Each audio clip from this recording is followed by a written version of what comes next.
ज्यांना झुरळ म्हणून हिणवलं त्यांच्या समोरच आज सरकारला झुकावं लागलंय। केंद्रीय शिक्षण मंत्री धर्मेंद्र प्रधान यांनी शनिवारी दुपारी आपल्या मंत्रिपदाचा राजीनामा दिलाय। त्यामुळे गेल्या 35 दिवसांपासून दिल्लीतील जंतर मंतर इथं सुरू असलेल्या कॉकरोच जनता पार्टी आणि विद्यार्थ्यांकडून सुरू असलेल्या आंदोलनाला अखेर यश मिळालं। नीट पेपरफुटी प्रकरणी शिक्षण मंत्री धर्मेंद्र प्रधान यांनी राजीनामा द्यावा अशी मागणी सीजेपीसह देशभरातील विद्यार्थ्यांनी केली। या आंदोलनाचं लोण फक्त दिल्लीपर्यंत मर्यादित राहिलं नाही तर संपूर्ण देशात पसरलं। त्यामुळे सरकारला धर्मेंद्र प्रधान यांचा राजीनामा घ्यावा लागला। 12 वर्षांच्या कार्यकाळात एखाद्या जन आंदोलनामुळे थेट मंत्र्याला राजीनामा द्यावा लागण्याची ही पहिलीच वेळ सरकारवर आली आहे। सीजेपी तीनही मागण्या सरकारकडून मान्य करण्यात आलेल्या आहेत। त्यामुळे त्यांनी आंदोलन मागे घेत असल्याची घोषणा केली आहे।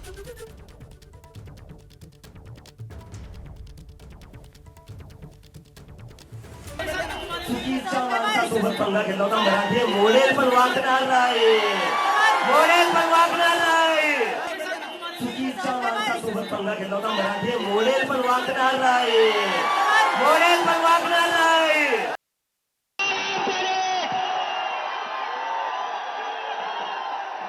धर्मेंद्र प्रधान ने रिजाइन कर दिए।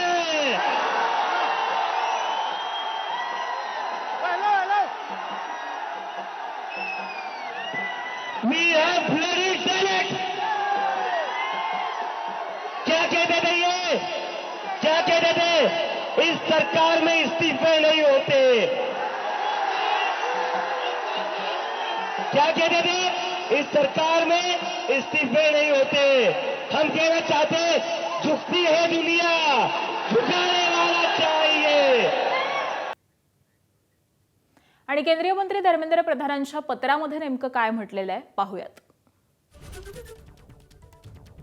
नीट पेपर फुटीची मी जबाबदारी घेतली। शिक्षण माफियांमुळे विद्यार्थ्यांचं आयुष्य पणाला लावायला मी तयार नव्हतो।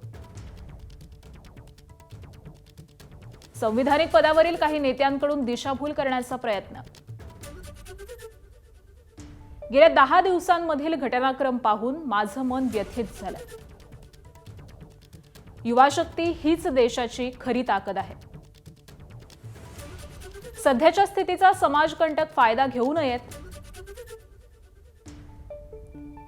देशातली एकजूट कायम राहावी। विद्यार्थी कायदेशीर लढाईत अडकू नयेत यासाठी पंतप्रधानांकडे राजीनामा सोपवला।